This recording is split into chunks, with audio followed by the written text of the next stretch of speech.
ओम शांति। आज 8 फरवरी 2017 प्यारे बाबा के इन मधुर महावाक्यों को हमने आज अपनी प्रातः क्लास में सुना और आनंदित हुए। बाबा ने अपने साथ चलने की विधि आज हमें बताई और वो विधि है, बाबा बोले जैसे मैं अशरीरी हूँ ऐसे तुम भी अशरीरी बनो और अशरीरी बनकर मेरे साथ वापस चल सकते हो और कोई साधन नहीं है। इसके लिए बहुकाल का अभ्यास अनिवार्य है। आइए इन महावाक्यों पर जिनको हमने आज सुना है उस पर अब हम मनन और चिंतन करते हैं। बाबा बोले मीठे बच्चे, बाप आए हैं तुम बच्चों को आप समान अशरीरी बनाने। जब तुम अशरीरी बनो तब बाप के साथ चल सको। बाबा ज्योति बिंदु हैं, परम धाम वो भी अशरीरी दुनिया है, तो शरीर सहित और शारीरिक भावनाओं सहित हम जा ही नहीं सकते। इसके दो पाठ हैं। एक तो ये कि जहाँ जाना है वो धाम ही, परम धाम ही आत्माओं का धाम है। परम पिता परमात्मा का भी वहाँ निवास है। हम कहते हैं ऊंचा तेरा नाम, ऊंचा तेरा काम, ऊंचा तेरा धाम।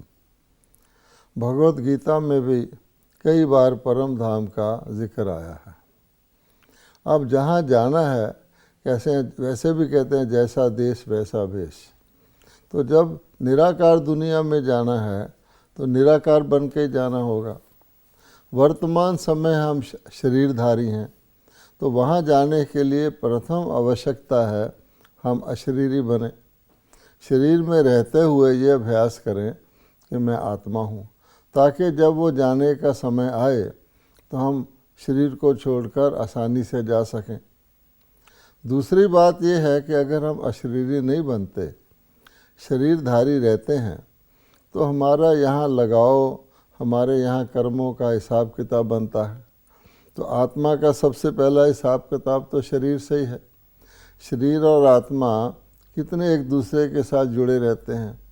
आप देखेंगे जब किसी आत्मा को शरीर छोड़ना होता है तो उसका कितना मोह इस शरीर में जाता है, वो जाना ही नहीं चाहती। तो इसलिए अगर हम शरीरधारी रहेंगे और शारीरिक संबंधों में आते रहेंगे, शारीरिक वस्तुओं और व्यक्तियों के साथ कनेक्टेड रहेंगे, अटैच्ड रहेंगे, हम ये सोचें कि अचानक चल पड़ेंगे, ऐसा तो होगा नहीं। इसलिए बहुत समय का शरीर में रहते हुए अशरीरी का अभ्यास किया हुआ होगा। तब जब बाबा कहते हैं मैं स्वयं भी इसीलिए आया हूँ, परमात्मा कहते हैं सभी आत्माएं चाहती हैं मुक्त हो जाएं। अब मुक्त का अर्थ नहीं समझते, किस चीज़ से मुक्त हो जाएं। अन्य चीज़ों से मुक्त होने के लिए सबसे पहले तो शरीर से मुक्त होना होगा, कि सब चीज़ें शरीर से ही अटैच्ड हैं। देह और देह के संबंध कहा जाता है। तो इसलिए मुक्ति का भी यही अर्थ है। लेकिन वो मुक्ति चाहते हैं, ये नहीं सोचते कि हमें अशरीरी बनने का अभ्यास करना है। इसी चीज़ से बाबा ने कहा, जो प्रश्न के रूप में आया है, कि बाप के किस फरमान पर चलने वाले निरंतर योगी बन सकते हैं। उत्तर में वही बात आ रही है कि देह को तुम्हें भूलना है, अपने को आत्मा निश्चय करो तो बाप की याद निरंतर रहेगी। मैं आत्मा निराकारी दुनिया की रहने वाली हूँ, इससे तुम्हारा देह अहंकार खत्म हो जाएगा। बुद्धि किसी भी देहधारी की याद न आए तो निरंतर योगी बन सकते हैं। योग लगेगा ही तब जब हम बाप समान अशरीरी होंगे। पहले तो बाबा ने बताया, पहले जो पॉइंट था कि हमें स्थान, कौन से स्थान से कौन से स्थान में जाना है, और इसलिए साकार लोक से निराकार लोक में जाना है तो निराकार रूप धारण करना पड़ेगा। अब योग उससे अलग चीज़ है। योग का अर्थ है कि हम निराकार बन के निराकार परमात्मा को याद करें। ताकि आत्मा जब परमात्मा को याद करेगी, स्नेह युक्त संबंध जोड़ेगी, तभी आत्मा को शक्ति मिलेगी अशरीरी बनने की भी और देह के संबंधों से छूटने की भी, और पिछले जो किए हुए विक्रम है उसके हिसाब किताब को भस्म करने की भी। इसलिए बाबा ने फिर वही कहा कि फर्स्ट स्टेप तो यही है कि पहले था अशरीरी, अब आत्मा, क्योंकि आत्मा को परमात्मा से योग लगाना है तो अपने को आत्मा समझो।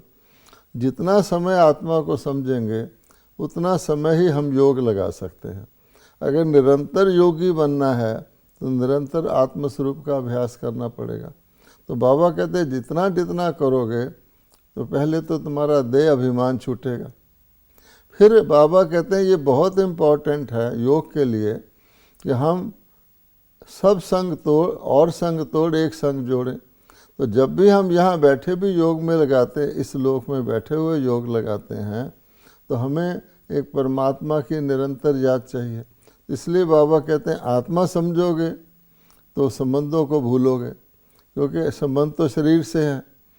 वैसे भी शरीर छूट जाए, मृत्यु हो जाए तो संबंध छूट जाते हैं। इसलिए आत्मा मानकर सब संबंधों को भूलकर और देह अभिमान को भूलकर आप निरंतर योगी बन सकते हैं। ये जो बाबा कहते हैं कि जितना तुम याद में रहोगे तो उतना देह अहंकार खत्म होगा, इसको थोड़ा एक्सप्लेन करेंगे आप?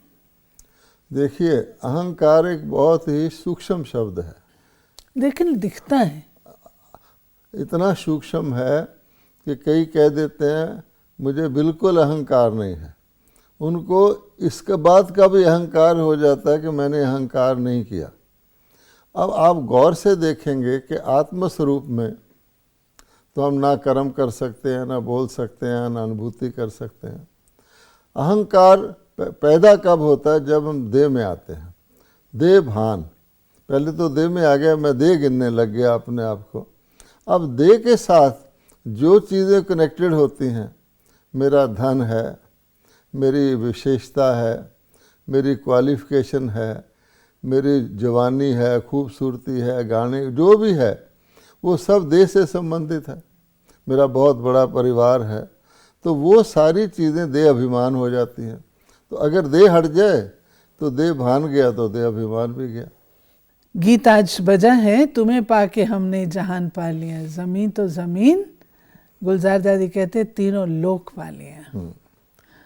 तो बाबा ने कहा बुद्धि में ये रखना है कि हम आत्मा फर्स्ट, बाद में शरीर मिलता है। हम आत्मा किसकी संतान है? उस शांति के सागर, ज्ञान के सागर, परम पिता परमात्मा की। वो सदैव शांत है। तुमको तो अपना चित्र है, बोलते रहते हो। बाप कहते मैं सदैव विचित्र हूँ, ब्रह्मा विष्णु शंकर सूक्ष्म चित्रवान है। अब देखिए कि एक तरफ परमात्मा को शांति के सागर है, दूसरी तरफ वो ज्ञान के सागर है। अब ज्ञान जो है वो तो बोला जाएगा। ज्ञान जो है, ज्ञान सागर होते हुए भी शांति का सागर रहे, ये एक बहुत ही अद्भुत बात है। कि ज्ञान का प्रकट कैसे होगा ज्ञान?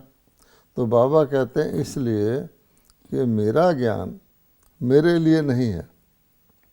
परमात्मा को तीनों लोकों का ज्ञान है, तीनों कालों का ज्ञान है, कर्मों का ज्ञान है, स्वर्ग और नरक का ज्ञान है, सतयुग और कलयुग का ज्ञान है। लेकिन क्या परमात्मा सतयुग कलयुग में आता है? क्या परमात्मा कर्मों की गति में आता है, जीवन मृत्यु में आता है, तीनों लोकों में भी रहता है? नहीं। इसलिए परमात्मा को ज्ञान होते हुए भी, जैसे बीज के अंदर सारे वृक्ष का ज्ञान होता है, लेकिन बीज रूप में नहीं रहता, तब वो ज्ञान दूसरों को मिलता है, पत्ते आदि को उसकी प्राप्ति होती है। इसी प्रकार से बाबा कहते हैं कि तुम भी जो भी मैं हूँ निराकार, तो निराकार होने के कारण मैं शांति का सागर भी हूँ, ज्ञान का सागर भी हूँ, विचित्र हूँ। बाकी सबको कोई ना कोई चित्र अपना है, सूक्ष्म चित्र है या स्थूल चित्र है। इसमें एक बात और भी नज़र आती है कि जब बाबा ने कहा हम किसकी संतान हैं, तो बाबा ने सिर्फ इतना ही नहीं कहा परम पिता परमात्मा की, परंतु महिमा सहित परमात्मा कहा, जैसे शांति का सागर, ज्ञान का सागर। तो अगर हम महिमा सहित बाबा को याद करेंगे तो ज़्यादा मीठी याद होगी और युक्ति युक्त होगी, उसका कुछ भाव निकलेगा। बिना महिमा के किसी को याद करना अर्थात उसके ऑक्यूपेशन को जाने बगैर याद करना। ऑक्यूपेशन नहीं है तो संबंध भी किस काम का। ऑक्यूपेशन को जानते हुए संबंध रख के उसका लाभ लिया जाता है। पिता है तो इनहेरिटेंस मिलेगी, शिक्षक है तो विद्या मिलेगी, सतगुरु है तो सदगति करेगा, मंत्र मिलेगा।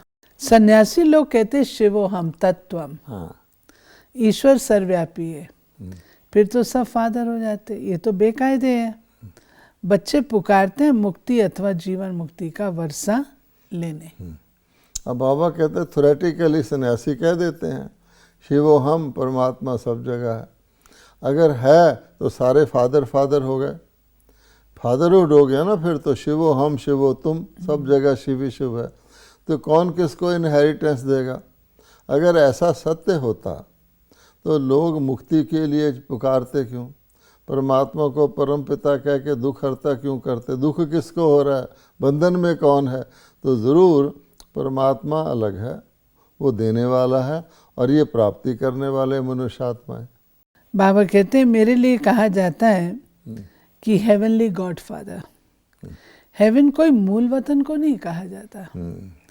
याद रखना, हम आत्मा निराकारी दुनिया के रहवासी हैं और कोई देहधारी की याद ना आए। अब देखिए जो हेवनली गॉड फादर कहते हैं, अब हेवन शब्द दो तरीके से यूज़ किया जाता है। एक तो रीजन को हेवन कहते हैं कि जैसे लोक है ना, ये साकार लोक है, फिर आकाश है, फिर उसके बाद सूक्ष्म लोक है, फिर ब्रह्म लोक है, इत्यादि इत्यादि परम धाम है, उसको रीजन को कहा जाता है।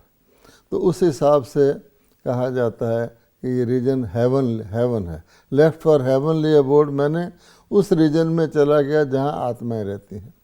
लेकिन वो हेवनली अबोर्ड आत्माओं की दुनिया कोई स्वर्ग नहीं है, उसको पैराडाइज कहते हैं।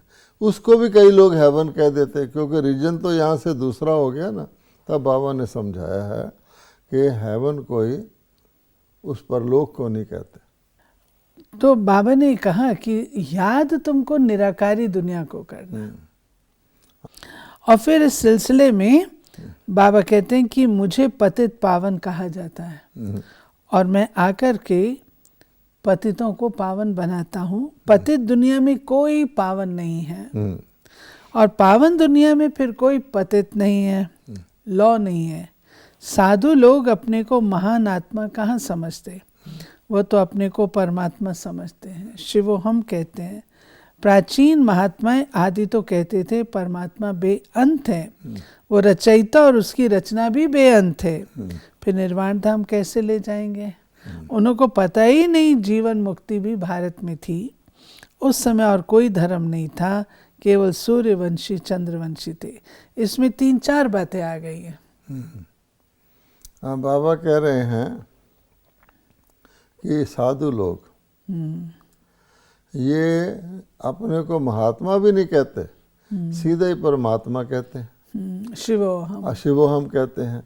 और बाबा कहते हैं इससे पहले वाले जो साधु थे, कुछ समय पहले वाले, वो ये कहते थे परमात्मा बेअंत है, नहीं यानी बेअंत है, उसका ना परमात्मा का ना उसकी रचना का अंत कोई पा सकता है। अब बाबा दोनों के लिए कह रहे हैं। जो अब वाले हैं खुद को ही परमात्मा कहते हैं, वो तो वैसे ही पहले बाबा ने बता दिया फादरहुड हो गया तो ना किसी को उनसे कोई प्राप्ति हो सकती है, ना ये यथार्थ बात है, ना कोई देने वाला ना कोई लेने वाला। और दूसरा जो कहते हैं बेअंत कहने वाले, तो बाबा कहता है अगर वो बेअंत है तो फिर तुम्हारी सदगति कहाँ करेगा, तुमको लेके कहाँ जाएगा। तो इसलिए बाबा कहता है कि उनको इस बात का ज्ञान ही नहीं है। तो सूर्यवंशी बाबा भारत का बताया है कि भगवान भारत में ही आता है। अब भारत में आने का क्या कि भारत के लोग ही, भारतवासी ही जीवन मुक्ति मांगते हैं। देवी देवताओं के चित्र भी भारत में ही हैं। तो वैकुंठ का जो वर्णन है असली वाले हेवन का, वो भारत में ही है। तो बाबा कहते हैं तो साधु तो ना हेवन को जानते हैं ना हेवन की प्राप्ति करा सकते हैं। तो बाबा ने कहा कि पतित पावन मुझको कहते हैं। तो जब मैं पतित पावन आऊँ, ऐसे तो नहीं कि पतित यहाँ हैं, पतित पावन, पतित ऊपर जाके पावन बनेंगे या भगवान उनको बनाएगा, वो तो जा ही नहीं सकते। तो पतितों को पावन करना ही परमात्मा का मेन कार्य है। तो पतितों को पावन करने के लिए उनको जो ज्ञान सुनाना है भगवान ने, या उनको योग सिखाना है, तो पतित दुनिया में ही आके करेगा। इसलिए परमात्मा कहते हैं मैं यहाँ अवतरित होता हूँ भारत में, तब पति से पावन बनाता हूँ। पहले सूर्यवंशी देवी देवता बनते हैं, फिर वही जाके चंद्रवंशी बनते हैं।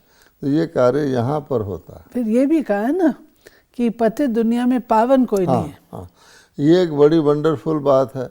भगवान कहता है जब मैं पतित दुनिया में आके पावन करता हूँ तो के पतित रहता ही नहीं।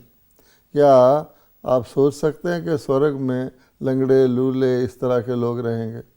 कोई बच्चा अंधा पैदा हो गया, डिसफॉर्म पैदा हो गया, तो पावन दुनिया में पतित नहीं है, और पतित दुनिया में फिर पावन नहीं है। तो लोग ये तो मान लेते हैं कि पावन दुनिया में पतित नहीं हो सकता, स्वर्ग में पापी नहीं हो सकता। लेकिन जब उसका रिवर्स कहा जाता है कि फिर पतित दुनिया में पावन नहीं हो सकता, तो कंफ्यूज हो जाते हैं। क्योंकि साधु महात्मा भी अपने आप को पावन कहते हैं, भगवान का अवतार कहते हैं, शिवोहम कहते हैं। और भी कई लोग पावन के कोई दान पुण्य करता है, कहते हैं ये भी पावन हो गया। इसलिए मंदिर बना दिए हैं तो कलयुग के मंदिर के अंदर जाओ तो ये पावन स्थान हो गया, ये वैकुंठ हो गया, कृष्ण धाम हो गया, आदि आदि, तो कंफ्यूज हो जाते हैं। फिर बाबा ने कहा कि जो लोग कहते हैं ना सब परमात्मा के ही रूप हैं, ये इम्पॉसिबल है। यही एक का जो भूल है। बाप एक है, बाकी सब बच्चे हैं, आत्माएं सब ब्रदर्स हैं। फिर जब शरीर में आते हैं तो प्रजापिता ब्रह्मा को ग्रेट ग्रेट ग्रैंडफादर कहेंगे। पहले पहले ब्राह्मण, भारत में विराट रूप भी दिखाते। ब्राह्मण है चोटी, भगवान की ऊंचे ते ऊंची संतान। अभी तुम ईश्वरीय औलाद बने हो। शिव बाबा के पोतरे पोत्रियां प्रजापिता ब्रह्मा के बच्चे। शिव बाबा के बच्चे तो सभी आत्माएं हैं। तुम वर्षा शिव बाबा से ले रहे हो। शिव बाबा है झोली भरने वाला और खाली करने वाली है माया।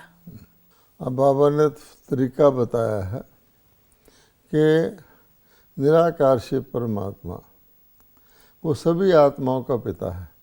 तो आत्माओं के नाते से हम परमात्मा शिव की संतान हैं, लेकिन शरीर के नाते से, अब शरीरों का भी तो पूरा दुनिया के अंदर पूरा शरीरधारियों की ये दुनिया है। इन शरीरधारियों का पूर्वज कौन हुआ? तो बाबा कहते हैं वो है ब्रह्मा बाबा, उसको ग्रेट ग्रेट ग्रेट ग्रैंडफादर कहते हैं। परमात्मा शिव को कोई ग्रैंडफादर या ग्रेट ग्रैंडफादर नहीं कहते, वो तो परम पिता है, सुप्रीम फादर है।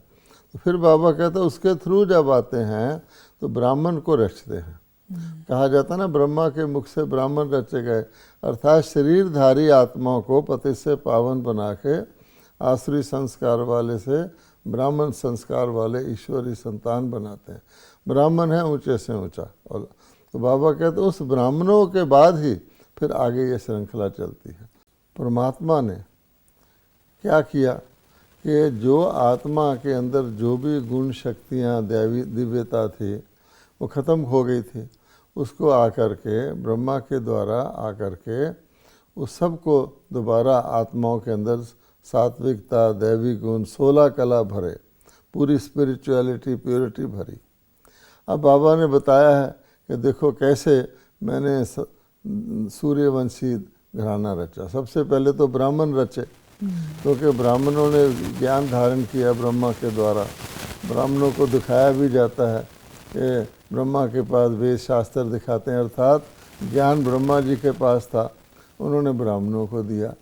फिर वो देवता बन गए, लेकिन देवता बनने के बाद धीरे धीरे धीरे धीरे कलाएं घटती जाती हैं। एक दिन ऐसा आता है जब सब दैवी कलाएं समाप्त हो जाती हैं और आसुरी कलाएं शुरू हो जाती हैं। फिर आसुरी कलाएं वृद्धि को पाती है। बाबा कहते हैं मैंने तो झोली भरी, अब भरकर तुम्हारी झोली खाली हुई। उसके बाद जो विकारों की और जिसको कहते हैं पापों का, अवगुणों का जो बोझ चढ़ता गया वो किसने किया? बाबा कहता है वो रावण करता है। रावण अर्थात 5 विकार। फिर बाबा ने 84 लाख योनियों की बात कही। हाँ कहते हैं मनुष्य 84 लाख जन्म लेते हैं। हाँ ये सब लेते इतने लाख जन्म हो, उसके लिए बहुत बड़ा कल्प हाँ। चाहिए। और शायद इसीलिए उन्होंने बहुत लंबी आयु बता दी है। बाबा कहते हैं इसमें भी बहुत सारी बातें बाबा ने समझाई हुई हैं कि पहली बात तो ये है कि अगर 84 लाख योनियाँ हों तो क्वेश्चन ये पैदा होता है कि क्या सभी 84 लाख योनियाँ लेते हैं? अगर मतलब जस्टिस के हिसाब से अगर गिना जाए तो सबको लेनी चाहिए। बाबा कहते हैं 84 भी नहीं सब लेते, तो 84 लाख सब कैसे लेंगे? अब वृक्ष जो होता है उसमें पहले थोड़े पत्ते होते हैं, फिर बढ़ते हैं, फिर बढ़ते हैं, फिर बढ़ते हैं। तो जो पहले पहले पत्ते आए वो तो सारा वृक्ष की ड्यूरेशन तक रहते हैं। जो आदि में आ गए, मान लो ब्राह्मण बन गए, देवता बन गए, वो तो 84 जन्म लेंगे। जो त्रेता युग में आए क्षत्रिय बने वो 84 जन्म कैसे लेंगे? एक युग तो खत्म हो गया। जो द्वापर में आए वो कैसे लेंगे? वो तो आधे जन्म लेंगे लगभग। अगर 84 लाख योनियाँ भी गिनी जाएं और हर एक ले, फिर तो जितनी आयु ये बताते हैं इससे भी कई गुना हो जाए। बाबा ने क्वेश्चन किया है, सभी 84 लाख नहीं ले सकते और कल्प की आयु फिर बहुत लंबी हो जाए। वास्तव में इसीलिए जितनी लंबी की है वो भी 84 लाख योनियों के कारण ही की है। फिर बाबा ने कहा कि देखो देवासुर संग्राम बताते हैं। हाँ देवताओं ने असुर, लेकिन देवता तो अहिंसक हैं और वो कभी भी युद्ध नहीं करते। फिर बाबा कहता है ना, कृष्ण जी ने सुदर्शन चक्र, वो कहते हैं जी कि सुदर्शन चक्कर था। अच्छा, सुदर्शन चक्कर क्या करता था? गले काटता था।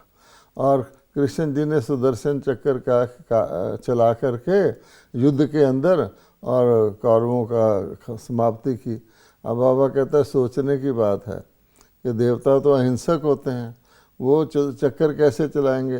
सुदर्शन चक्करधारी देवता हैं ही नहीं। ये जो महिमा की जाती है विष्णु के हाथ में सुदर्शन चक्कर दिखा दिया और कृष्ण जी को विष्णु का अवतार बता दिया। बाबा कहते हैं देवताओं को तो पता ही नहीं है कि आगे सृष्टि का चक्कर कैसे आगे को चलना है, क्योंकि आगे तो गिरती कला है। इसलिए बाबा कहते हैं कि मैंने तुम ब्राह्मणों को, ब्रह्मा के बच्चे जब बने उस वक्त तुमको सृष्टि में चक्कर में 100 का ज्ञान दिया था कि 84 जन्म तुम कैसे लेते हो, तो उसमें 100 का दर्शन कराया था। तो ये ज्ञान का शब्द है 100 दर्शन चक्कर, ना कि कोई हथियार है। ऐसे बाबा कहते हैं कि हाँ अनेक नाम जो श्री कृष्ण को देते हैं उसमें एक श्याम सुंदर भी है। हाँ और श्याम सुंदर क्यों कहते हैं वो तुम बच्चे जानते हो? हाँ सतयुग में फर्स्ट क्लास प्रकृति होती है, वहाँ शाम होने की बात नहीं, न ही वहाँ पर कोई फिजिकली चैलेंज लोग होते हैं। तो बाबा ने कहा अब बाप तुमको शाम से सुंदर बना रहे हैं। तुम अब शाम हो जिनके जीवन में विकार भी हैं और इस कारण से जन्म भी इस तरीके के होते हैं। अब बाबा तुमको ज्ञान दे करके पुनः सुंदर बनाते हैं। यानी बाबा कहते हैं कि श्री कृष्ण की पूरी जो इस सृष्टि चक्कर में उनकी जो जीवन कहानी है उसको श्याम सुंदर शब्द में संजोया गया है। जैसे ब्रह्मा जी के लिए कहते हैं ब्रह्मा जी का दिन, ब्रह्मा जी की रात, तो लोग सोच में पड़ जाते हैं दिन कब रात कब। इसी प्रकार से श्याम सुंदर कोई भी व्यक्ति, कोई भी देवता हो, कोई भी शरीरधारी हो, या तो श्याम होगा या सुंदर होगा, दोनों कैसे होगा? इसलिए बाबा कहते हैं उन्होंने कहानी बनाई है कि श्री कृष्ण जी को 5 सिर वाले सर्प ने डसा जिससे वो काले हो गए, जिसको काली नाग या काली देह कहते हैं। तो बाबा कहते हैं इसका भाव अर्थ क्या है कि जो देवी देवता थे जिनके रिप्रेजेंटेटिव श्री कृष्ण है, प्रथम राजकुमार हैं, जब तक वो देवी देवता रूप में जन्म लेते रहे स्वर्ग में सतयुग और त्रेता, वो और उनकी सारी वंशावली, तब तक सब सुंदर थे। देवता कोई शाम होते ही नहीं है, और एक आध की बात नहीं है। लेकिन सारे जब विश्व सारे ही देवता वाम मार्ग में पुण्य क्षीण होके चले गए, तब वो शाम बन गए, विकारों ने डसा, तो उसको 5 सिर वाला सांप दिखाया गया। वरदान है हर कर्म योग युक्त युक्त युक्त करने वाले कर्म योगी सो निरंतर योगी भाव। कर्म योगी आत्मा का हर कर्म योग युक्त युक्ति युक्त होगा। निरंतर योग अर्थात याद का आधार है प्यार।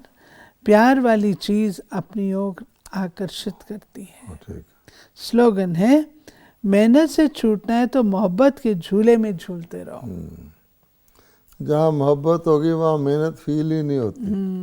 माँ बच्चे, छोटे बच्चे को 24 घंटे ध्यान रखती है, सोती भी नहीं है, हर वक्त उसको फील होता है कि मैं जागी नहीं। मोहब्बत की बात है।